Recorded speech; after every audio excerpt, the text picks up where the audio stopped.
नमस्कार दोस्तों, स्वागत है आपका हमारे YouTube चैनल जरधारी क्लासेस में। दोस्तों आज है संडे और आज हम आपके लिए ला रखे हैं इस वीक के most important current affairs question, जिसमें हम यहाँ पे चर्चा करेंगे उत्तराखंडी करंट अफेयर्स क्वेश्चन, राष्ट्रीय और अंतर्राष्ट्रीय लेवल के महत्वपूर्ण करंट अफेयर्स के क्वेश्चन के बारे में चर्चा करेंगे। तो चलिए दोस्तों आज की वीडियो शुरू करते हैं। क्वेश्चन नंबर 1 है यहाँ पे आज का, गृह मंत्रालय के सर्वे के आधार पर उत्तराखंड का बेस्ट थाना चुना गया है। तो हाल ही में यहाँ पे गृह मंत्रालय ने रैंकिंग जारी की है पूरे देश में बेस्ट थानों की 2020 के आधार पर। तो यहाँ पे जो उत्तराखंड का बेस्ट थाना चुना गया है वो चुना गया है हल्द्वानी थाने को। बी ऑप्शन क्वेश्चन नंबर 1 का यहाँ पे राइट आंसर है। हाल ही में गृह मंत्रालय ने 2020 के विभिन्न मानदंडों का मतलब है कि यहाँ पे थानों में जनता की शिकायतों का निस्तारण कैसे होता है या अन्य वहाँ पे कौन कौन सी सुविधाएं हैं। तो इस आधार पर, इन मानदंडों के आधार पर गृह मंत्रालय ने देश में थानों की यहाँ पे रैंकिंग जारी की है वर्ष 2020 के आधार पर।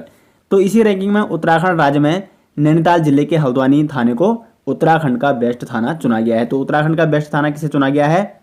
उत्तराखंड बेस्ट थाना 2020, तो ये चुना गया है हल्द्वानी थाने को। क्वेश्चन नंबर 2 है यहाँ पे, body building association of Uttarakhand की ओर से आयोजित प्रतियोगिता में मिस्टर उत्तराखंड कौन बना है? तो हाल ही में यहाँ पे body building association of Uttarakhand की तरफ से बॉडी बिल्डिंग प्रतियोगिता का आयोजन किया गया है, जिसमें मिस्टर उत्तराखंड बने हैं इंदर कुमार। बी ऑप्शन इस क्वेश्चन नंबर 2 का राइट आंसर है। अब यहाँ पे इस क्वेश्चन के बारे में थोड़ी डिटेल चर्चा कर लेते हैं। तो body building association of Uttarakhand की ओर से हाल ही में बॉडी बिल्डिंग प्रतियोगिता का आयोजन किया गया और इस प्रतियोगिता का उद्घाटन किसने किया है? तो वो क्या है, शिक्षा मंत्री अरविंद पांडे ने इस प्रतियोगिता का उद्घाटन किया है। और इस बॉडी बिल्डिंग प्रतियोगिता में इंदर कुमार बने हैं मिस्टर उत्तराखंड, जबकि फैजान खान को क्या बनाया गया है, किस चीज़ के लिए चुना गया है? Mister muscles man. तो मिस्टर मसल्स मैन चुने गए हैं फैजान खान और मिस्टर उत्तराखंड चुने गए हैं इंदर कुमार।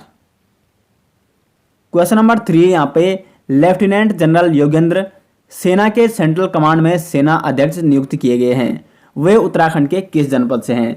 तो हाल ही में यहाँ पे लेफ्टिनेंट जनरल योगेंद्र, उनको यहाँ पे सेना के सेंट्रल कमांड के सेना अध्यक्ष के रूप में चुना गया है और वह है यहाँ पे चमोली जनपद के। सी ऑप्शन यहाँ पे क्वेश्चन नंबर 3 का राइट आंसर है। लेफ्टिनेंट जनरल योगेंद्र कौन से जनपद से हैं? तो वो है आपके चमोली जनपद से।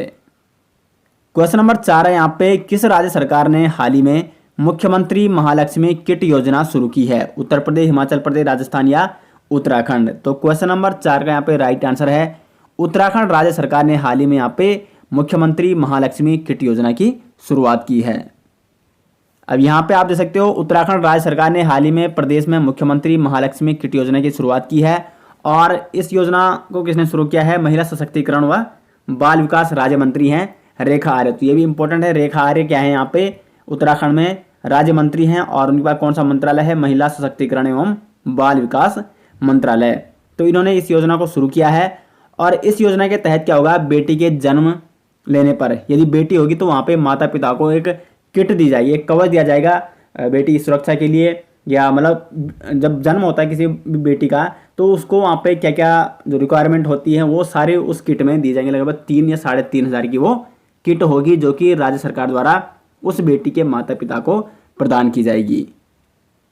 इस क्वेश्चन में आपको एक और चीज़ याद ये रखनी है कि जो ये योजना है इसका नाम जो पहले था वो था यहाँ पे मुख्यमंत्री सौभाग्यशाली किट, लेकिन अब इसका नाम बदलकर क्या रखा गया है? मुख्यमंत्री महालक्ष्मी किट। तो इस योजना का क्या नाम क्या है? मुख्यमंत्री महालक्ष्मी किट है, जो कि उत्तराखंड राज्य में हाल ही में यहाँ पे शुरू की गई है।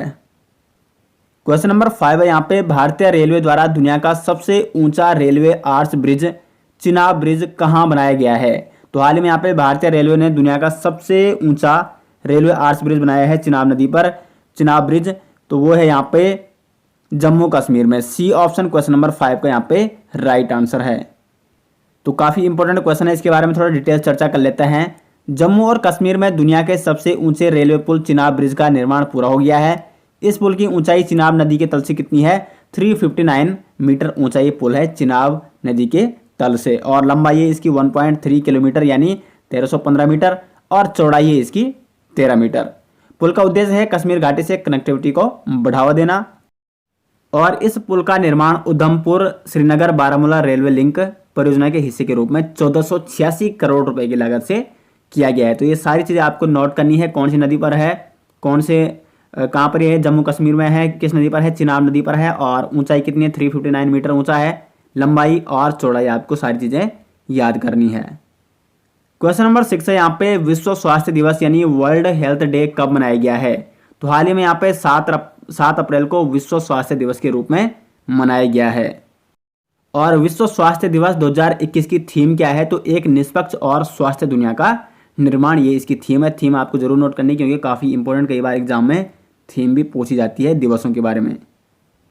क्वेश्चन नंबर 7 है यहाँ पे अप्रैल 2021 में फोर्ब्स द्वारा जारी वर्ल्ड बिलियनियर्स लिस्ट में शीर्ष पर कौन रहे हैं? तो हाल ही में यहाँ पे फोर्ब्स ने अप्रैल 2021 के जो बिलियनियर्स जारी किए गए हैं उसमें जो टॉप में यानी शीर्ष पर रहे हैं वो है यहाँ पे जेफ बेजोस। बी ऑप्शन इस क्वेश्चन का यहाँ पे राइट आंसर है। तो फोर्ब्स द्वारा जारी सूची यानी वर्ल्ड बिलियनियर्स लिस्ट में टॉप 3 व्यक्ति कौन कौन से हैं? सबसे पहले नाम है जो जिनका पहले जो शीर्ष पर है वो यहाँ पे जेफ बेजोस जो कि अमेजोन के मालिक हैं। दूसरे हैं एलन मस्क जो कि स्पेस एक्स टेस्ला के ये मालिक हैं। और तीसरे हैं बर्नार्ड अर्नोल्ट जो कि क्या है यहाँ पे LVMH लक्सरी गुड कंपनी के यहाँ पे मालिक हैं। और भारत के जो मुकेश अंबानी है जो रिलायंस इंडस्ट्री के मालिक हैं वो इस सूची में जो फोर्ब्स की सूची है अप्रैल की उसमें वो 10वें स्थान पर हैं। तो क्वेश्चन नंबर 8 है यहाँ पे किस राज्य की सरकार ने कोरोना टीकाकरण कराने वालों को प्रोत्साहित करने के उद्देश्य से अनूठी उपहार योजना शुरू की है? तो यहाँ पे उत्तर प्रदेश राज्य ने, इस क्वेश्चन का ए ऑप्शन सही हो जाएगा। उत्तर प्रदेश राज्य सरकार ने कोरोना टीकाकरण वालों को प्रोत्साहित करने के उद्देश्य से अनूठी उपहार योजना की शुरुआत की है। क्वेश्चन नंबर 9 है यहाँ पे 30वें GD बिरला पुरस्कार से किसे सम्मानित किया गया है? तो हाल ही में यहाँ पे 30वें GD बिरला पुरस्कार से सम्मानित किया गया है सुमन चक्रवर्ती को। ए ऑप्शन क्वेश्चन नंबर 9 का राइट आंसर है। इस क्वेश्चन के बारे में थोड़ा डिटेल चर्चा कर लेते हैं।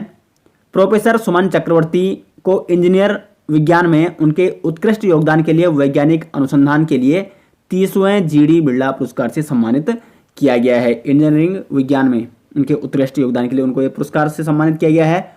और जो ये GD बिरला पुरस्कार है इसकी स्थापना कब हुई? 1991 में यानी 1991 में। और यह पुरस्कार विज्ञान या प्रौद्योगिकी के किसी भी शाखा में उनके मूल और उत्कृष्ट योगदान के लिए 50 वर्ष से कम आयु के प्रख्यात भारतीय वैज्ञानिकों को मान्यता देता है। तो जो प्रोफेसर सुमन चक्रवर्ती जी हैं उनको इंजीनियरिंग विज्ञान में उनके उत्कृष्ट योगदान के लिए 30वें GD बिरला पुरस्कार से सम्मानित किया गया है। क्वेश्चन नंबर 10 है यहाँ पे 17वीं बिम्स्टेक मंत्रिस्तरीय बैठक की अध्यक्षता किस देश ने की? तो हाल ही में यहाँ पे 17वीं बिम्स्टेक मंत्रिस्तरीय बैठक का आयोजन किया गया था और इसकी अध्यक्षता किसने की है? श्रीलंका ने। ए ऑप्शन इस क्वेश्चन का यहाँ पे राइट आंसर है। जो बिम्स्टेक है यानी BIMSTEC इसमें 7 एशियाई देशों का ये संगठन है। वो कौन कौन से अभी मैं आपको यहाँ पे बता देता हूँ। तो हाल ही में 17वीं बिम्स्टेक की मंत्रिस्तरीय बैठक का आयोजन किया गया था। इस बैठक की अध्यक्षता किसने की है? श्रीलंका ने की है। अब जो बिम्स्टेक है इसका पूरा नाम क्या है? Bay of Bengal initiative for multi sectoral technical and economical cooperation. और इसकी स्थापना कब की गई है? 1997 में।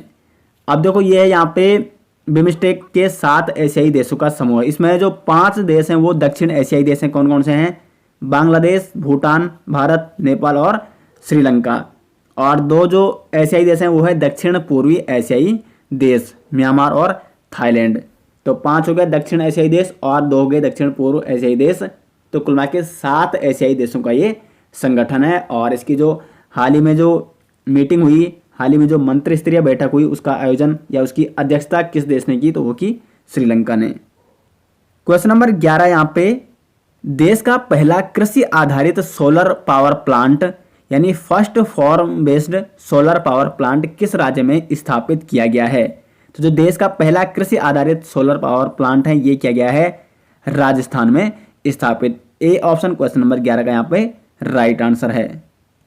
देश का पहला कृषि आधारित सोलर पावर प्लांट जयपुर की कोटपुतली तहसील में लगाया गया है और अब किसानों को दिन के समय कृषि कार्य के लिए आसानी से बिजली मिल सकेगी। ये इसका क्या है? उद्देश्य है। और इस प्लांट से हर साल 17 लाख यूनिट बिजली का उत्पादन किया जाएगा और यह प्लांट प्रधानमंत्री किसान ऊर्जा सुरक्षा एवं उत्थान महाभियान यानी कुसुम योजना के तहत स्थापित किया गया है। तो ये आपको जरूर नोट करना है कि ये जो प्लांट है ये किस योजना के तहत स्थापित किया गया है, तो कुसुम योजना के तहत ये स्थापित किया गया है, जो कि राजस्थान में है। क्वेश्चन नंबर 12 यहाँ पे पुरुष मुक्केबाजी विश्व चैंपियनशिप 2023 की मेजबानी कौन सा देश करेगा। ये क्वेश्चन काफी इंपॉर्टेंट है क्योंकि इस टाइप के यानी स्पोर्ट्स से संबंधित इस टाइप के क्वेश्चन कई बार एग्जाम में आते हैं। तो पुरुष मुक्केबाजी विश्व चैंपियनशिप 2023 की मेजबानी करेगा यहाँ पे Uzbekistan. D option question number 12 का यहाँ पे राइट आंसर है। तो यहाँ पे आप देख सकते हो पुरुष मुक्केबाजी विश्व चैंपियनशिप 2023 का आयोजन उज्बेकिस्तान की राजधानी ताशकंद में किया जाएगा। क्वेश्चन नंबर 13 है यहाँ पे अंतर्राष्ट्रीय खदान जागरूकता दिवस यानी international day for mine awareness कब मनाया गया है। तो 4 अप्रैल को प्रत्येक साल मनाया जाता है अंतर्राष्ट्रीय खदान जागरूकता दिवस के रूप में, और इस वर्ष 2021 में भी 4 अप्रैल को मनाया गया अंतर्राष्ट्रीय खदान जागरूकता दिवस के रूप में। यहाँ पे आप देख सकते हो इस क्वेश्चन के बारे में थोड़ा डिटेल्स चर्चा कर लेते हैं। तो प्रत्येक वर्ष 4 अप्रैल को विश्व स्तर पर अंतर्राष्ट्रीय खदान जागरूकता दिवस के रूप में मनाया जाता है। अंतर्राष्ट्रीय खदान जागरूकता दिवस 2021 की थीम क्या है, तो वह है दृढ़ता, साझेदारी और प्रगति। और इस दिन का उद्देश्य है यानी जो लक्ष्य है वो है बारूदी सुरंगों के बारे में जागरूकता बढ़ाना और उनके उन्मूलन की दिशा में प्रगति करना। यही यहाँ पे अंतर्राष्ट्रीय खदान जागरूकता दिवस का मुख्य उद्देश्य है। क्वेश्चन नंबर 14 है यहाँ पे भारत का सबसे बड़ा तैरता हुआ सौर ऊर्जा संयंत्र किस राज्य में स्थापित किया जाएगा। तो भारत का जो सबसे बड़ा तैरता हुआ सौर ऊर्जा संयंत्र है वो स्थापित किया जाएगा तेलंगाना में। सी ऑप्शन क्वेश्चन नंबर 14 का यहाँ पे राइट आंसर है। तेलंगाना के रामागुंडम में कहाँ किया जाएगा, तेलंगाना के रामागुंडम में 100 मेगावाट की क्षमता वाला भारत का सबसे बड़ा तैरता हुआ सौर ऊर्जा संयंत्र स्थापित किया जाएगा। और यह सौर ऊर्जा संयंत्र राष्ट्रीय थर्मल पावर कॉर्पोरेशन यानी एनटीपीसी द्वारा कमीशन किया गया है। और इससे संबंधित एक और क्वेश्चन ये भी है कि 600 मेगावाट क्षमता वाला दुनिया का सबसे बड़ा सौर ऊर्जा संयंत्र मध्य प्रदेश में नर्मदा नदी पर ओंकारेश्वर बांध पर स्थापित किया जा रहा है। तो ये भी इससे संबंधित क्वेश्चन है और ये भी काफ़ी इंपॉर्टेंट है, तो ये पॉइंट भी आपको ज़रूर नोट करना है। क्वेश्चन नंबर 15 है यहाँ पे आज का लास्ट क्वेश्चन है संसदीय कार्य मंत्रालय के नए सचिव कौन बने हैं। तो यहाँ पे ज्ञानेश कुमार जी संसदीय कार्य मंत्रालय के नए सचिव नियुक्त किए गए हैं। ए ऑप्शन क्वेश्चन नंबर 15 का यहाँ पे राइट आंसर है। दोस्तों तो आज इस वीक के टोटल जो 15 क्वेश्चन थे काफ़ी इंपॉर्टेंट क्वेश्चन है, जिसमें हमने कुछ उत्तराखंड के, कुछ राष्ट्रीय और कुछ अंतर्राष्ट्रीय लेवल के महत्वपूर्ण करंट अफेयर्स की यहाँ पे चर्चा की। आशा करते दोस्तों आपको हमारी ये सीरीज पसंद आ रही होगी, जो कि वीकली करंट अफेयर्स सीरीज चल रही है। साथ ही साथ हम यहाँ पे आपको उत्तराखंड मंथली करंट अफेयर्स भी सीरीज प्रोवाइड कराते हैं। तो उत्तराखंड की जो ये सीरीज है आपके आगामी जितने भी एग्जाम होने वाले हैं काफ़ी इंपॉर्टेंट आपके लिए सीरीज होने वाली है। तो दोस्तों इस सीरीज के बारे में कमेंट बॉक्स में राय जरूर दें। वीडियो अच्छी लगती है तो वीडियो को लाइक और शेयर जरूर करें। मिलते हैं दोस्तों नेक्स्ट वीडियो के साथ, तब तक के लिए धन्यवाद।